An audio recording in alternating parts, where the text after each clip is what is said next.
চলে আসতে পারে সামনে জায়গা আছে সবাই একটু সামনের দিকে এসে বসে আলহামদুলিল্লাহ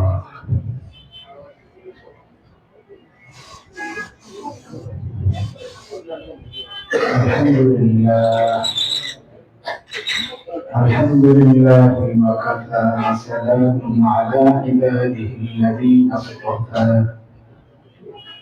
أما بعد فأعوذ بالله من الشيطان الرجيم بسم الله الرحمن الرحيم وذكر فإن الذكرى تنفع المؤمنين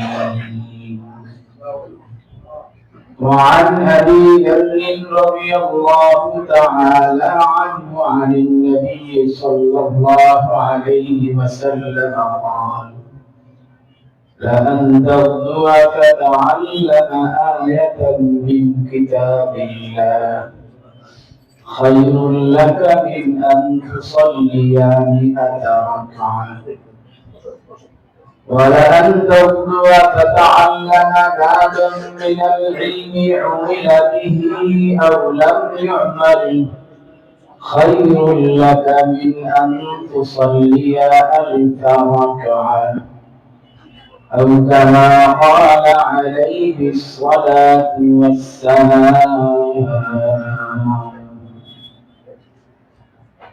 آمنت بالله صدق الله مولانا العظيم وصدق رسوله النبي الكريم ونحن على ذلك لمن الشاهدين والشاكرين والحمد لله رب العالمين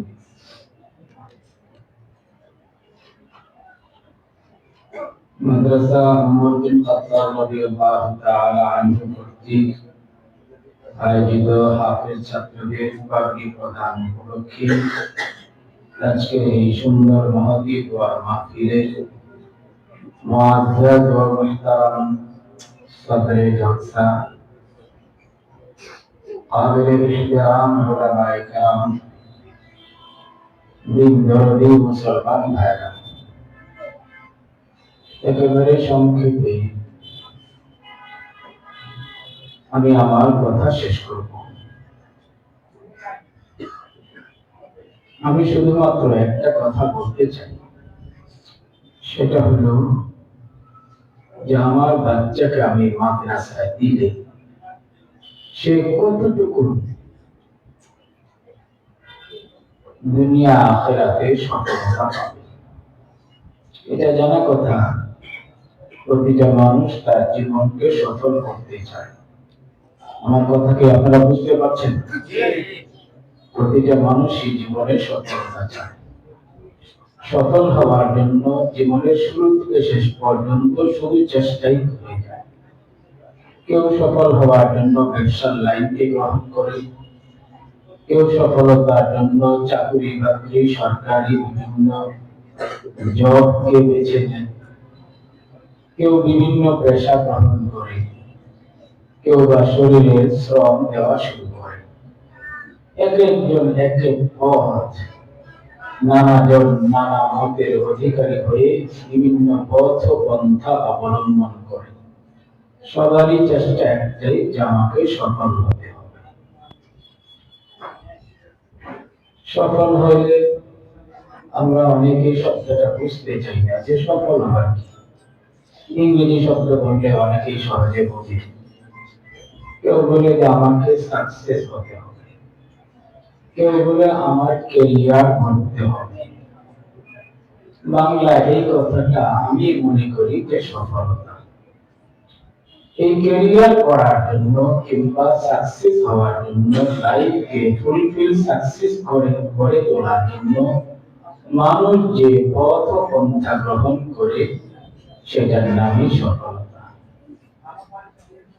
এখন প্রশ্ন হলো, আমি আমার বাচ্চাকে যদি মাদ্রাসা উমর বিন খাত্তাবে দিই, তাহলে কি তার ক্যারিয়ার গড়বে? সে তার জীবনে লাইফে সাকসেস হতে পারবে নাকি পারবে না? আমরা যদি একটু খেয়াল করি বর্তমান যুগের অবস্থা, তাহলে দেখব কেরিয়ার করার জন্য যে প্রতিষ্ঠানগুলো সারা দুনিয়াতে তোলপাড় তৈরি করেছে, তার মধ্যে একটা প্রতিষ্ঠানের নাম ক্যামব্রিজ, আরেকটা প্রতিষ্ঠানের নাম অক্সফোর্ড। পাশ্চাত্য জগতের সেরা প্রতিষ্ঠান এগুলো। বিজ্ঞানের আবিষ্কার বলুন আর লেখাপড়ার উন্নতি বলুন, সব কিছুতে তারা অ্যাডভান্স। এমনকি মুসলিম অধ্যুষিত অঞ্চলের মানুষেরা মনে করে যে ইউরোপ আমেরিকার ওই সমস্ত প্রতিষ্ঠিত এবং নামকরা প্রতিষ্ঠান থেকে যদি ডিগ্রি আনা যায়, তাহলে আমার ক্যারিয়ার হয়ে যাবে, আমার জীবন, আমার লাইফ সাকসেস হবে। আসলে কি কেমব্রিজ এবং অক্সফোর্ড থেকে ডিগ্রি আনলেই তার জীবনে সে সাকসেস? যদি ওই ক্যারিয়ার করতে গিয়ে ওই লোকটা অক্সফোর্ড আর কেমব্রিজের সনদ নেয়, ডিগ্রি নেয়, আর তার মাঝে দ্বীন ঈমান না থাকে, কি না থাকে বলুন, দ্বীন ও ঈমান না থাকে, তাহলে সে অক্সফোর্ড এবং কেমব্রিজের যতগুলো ডিভিশন আছে, যতগুলো বিভাগ আছে, প্রতিটা বিভাগ থেকে সর্বোচ্চ সনদ নেওয়ার পরেও আমি বলি না, কোরআন সুন্নাহর মধ্যে উলামায়ে কেরাম বলেন সে সবচেয়ে বেশি নিকাম্ম, সবচেয়ে বেশি ব্যর্থ, সবচেয়ে বেশি অসফল। কেন? তার জীবনে সব আছে, কি নাই? দ্বীন ও ঈমান নাই। একজন মানুষের জীবনের সার্বিক সফলতার জন্য দুইটা জিনিস দরকার, একটা তার ঈমান আর একটা তার নেক আমল। কথা বুঝতে পারছেন আপনারা আমি কি বলতে চাচ্ছি? আমার কথা অস্পষ্ট হতে পারে, অনেকের বুঝতে কষ্ট হতে পারে, বুঝতে কি কয় আমরা এলাকার বুঝুন কথাকে সহজ সরল ভাষায় বুঝে কি কওয়া শুরু করবে। আমাদের দেশে তার অনুকরণে তৈরি করা হয়েছে শিক্ষা ব্যবস্থা, এডুকেশন সিলেবাস। ঢাকা ভার্সিটি বলেন, জগন্নাথ বিশ্ববিদ্যালয় বলেন, বুয়েট বলেন, আরো যত নাম করা ইউনিভার্সিটি আছে, প্রত্যেকটাই তাদেরকে ফলো করে। আমরা দেখি, আমরা অক্সফোর্ডে যাই নাই, আমরা কেমব্রিজে যাই নাই, কিন্তু বাংলাদেশে যে শিক্ষা ব্যবস্থা চালু আছে, সেই শিক্ষা ব্যবস্থা সর্বোচ্চ প্রতিষ্ঠান ঢাকা ইউনিভার্সিটির অবস্থা বলে একটা ছেলে সর্বোচ্চ সনদ নেওয়ার পরেও ঢাকা ইউনিভার্সিটি থেকে সে এমন হয়েছে যে সে ধর্ষণের সেঞ্চুরি করেছে। বলুন আলহামদুলিল্লাহ। একটা মানুষ সে ধর্ষক হতে পারে? কল্পনা করা যায়। যদি সে সর্বোচ্চ শিক্ষা প্রতিষ্ঠানের ডিগ্রিধারী হয়, কল্পনাই তো করা যায়। তাহলে কি মানুষ করবে?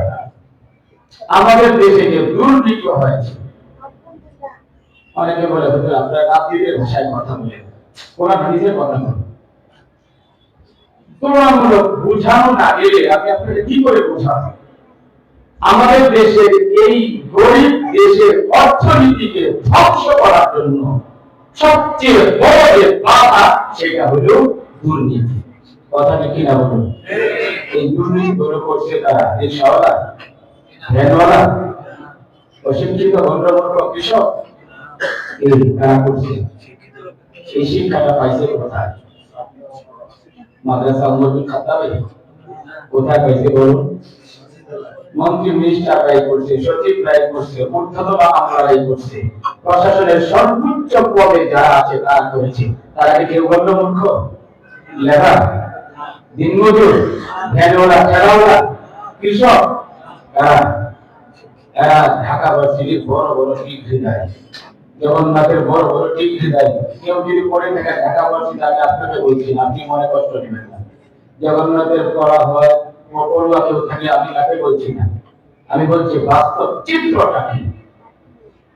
চিত্রটা কি? এই দেশে চুরি হয়, ডাকাতি হয়, ছিনতাই হয়, লুটতরাজ হয়, চাঁদাবাজি হয়, দুর্নীতি হয়, ধর্ষণ হয়, মদের লাইসেন্স দেওয়া হয়, যত ধরনের আল্লাহ বিরোধী কোরআন বিরোধী কার্যক্রম পরিচালনা করা হয়, এর প্রত্যেকটা পিছনে এইরকম শিক্ষা প্রতিষ্ঠানগুলোর পড়ুয়ারা আছে। আপনারা কথা বলেন ঠিক কিনা? মাদ্রাসা ওমর বিন খাত্তাব থেকে আজকে যে ছাত্রটার মাথা সম্মানের পাগড়ি প্রদান করা হবে, আমি আপনাকে চ্যালেঞ্জ ছুড়ে দিয়ে বললাম, তার দিলের মধ্যে আল্লাহ কোরআন 30 পারা ঢোকানো হয়েছে। মৃত্যু পর্যন্ত সে কোনদিন চুরি করতে পারবে না ইনশাআল্লাহ, সে ডাকাতি করতে পারবে না, দেশের সম্পদ বাড়িয়ে পাচার করতে পারবে না, সে কোনদিন মাদকে আসক্ত হবে না, সে কোনদিন নারী ধর্ষক হবে না, সে কোনদিন দুর্নীতিতে জড়াবে না ইনশাআল্লাহ।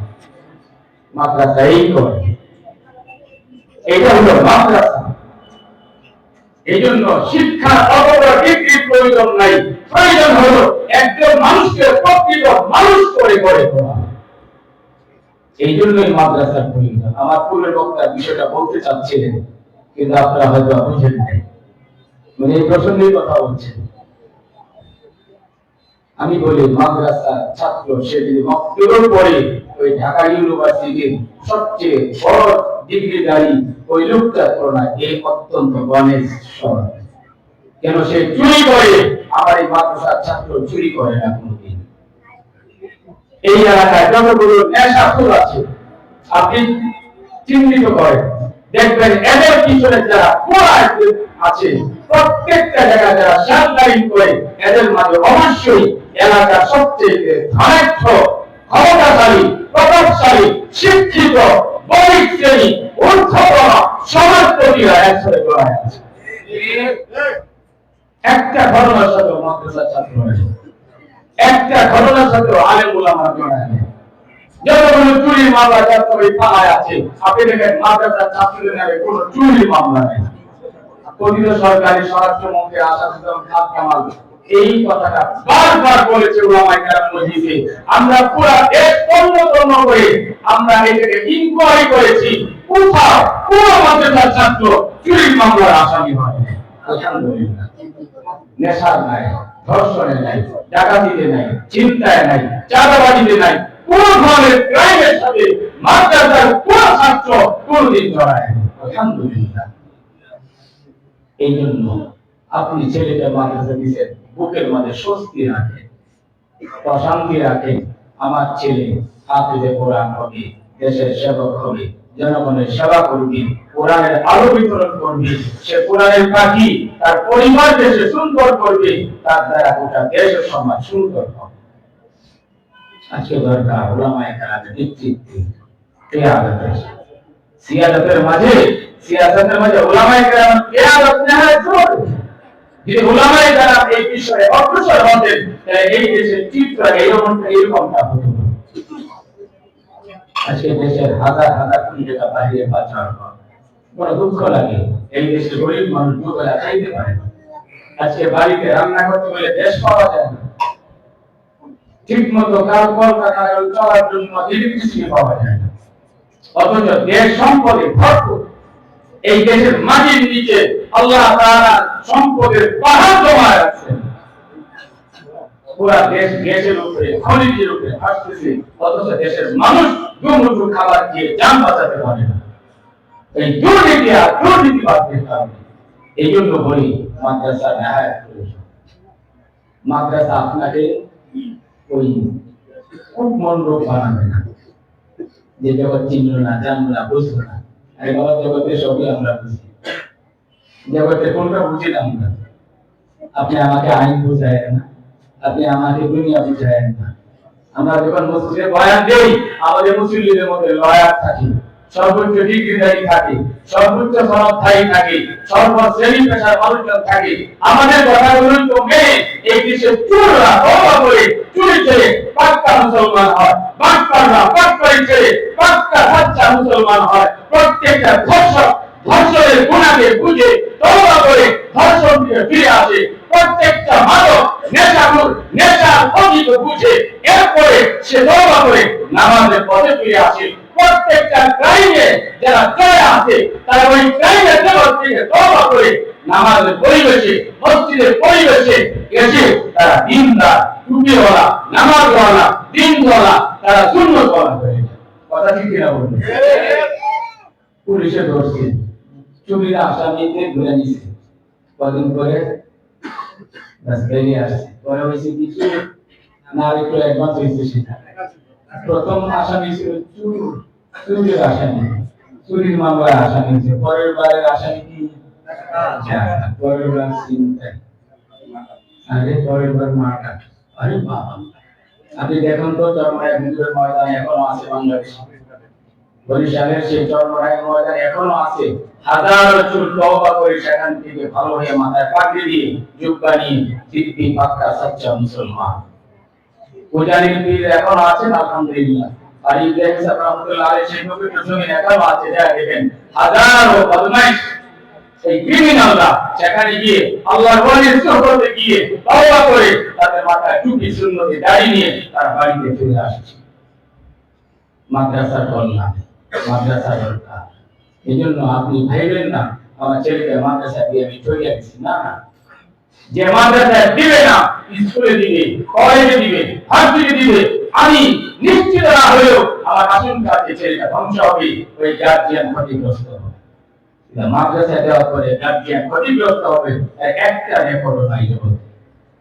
এই জন্য আসুন মাদ্রাসার প্রতি সুনজর দিই, মাদ্রাসার হাতকে শক্তিশালী করি, মাদ্রাসার দায়িত্বে যারা আছেন তাদের সাথে থাকি, মাদ্রাসাকে সুন্দর যেন পরিচালনা করা যায় এর জন্য জান মাল সময় সর্বস্ব এদের সাথে দিয়ে মাদ্রাসাকে সুন্দর করে গড়ে তুলি। পারবো তো ইনশাআল্লাহ? কারা কারা রাজি আছে মাদ্রাসাতে লেগে থাকা? আল্লাহ তাআলা হাত তুলে কবুল করুন, আমিন। আমি কথা লম্বা করবো না, অবশ্যই একটা কথা বললাম, আমি এখানেই কথা শেষ করছি। আল্লাহ তাআলা আমাদের সবাইকে সহিহ বুঝ দান করুন। মাদ্রাসার সাথে আজীবন লেগে থেকে দিনের উপর অটল অবিচল হয়ে আমল করে যাওয়ার তৌফিক দান করুন, আমিন। ওয়া আখিরু দাওয়ানা আলহামদুলিল্লাহি রাব্বিল আলামিন। আসসালামু আলাইকুম ওয়া রাহমাতুল্লাহ। আপনি আমার দিবেন, আমার মাথায় একটু বাড়িয়ে দেন, আরে ভাই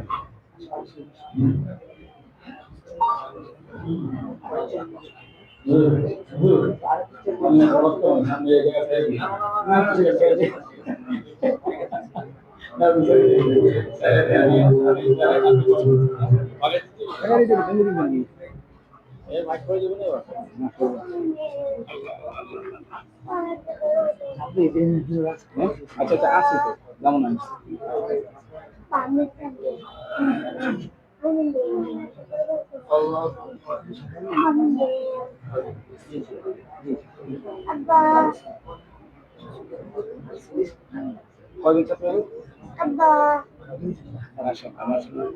একজনও তো গণিম, একজনও গণিম, আপনার সুবিধা তো অনেক আলহামদুলিল্লাহ।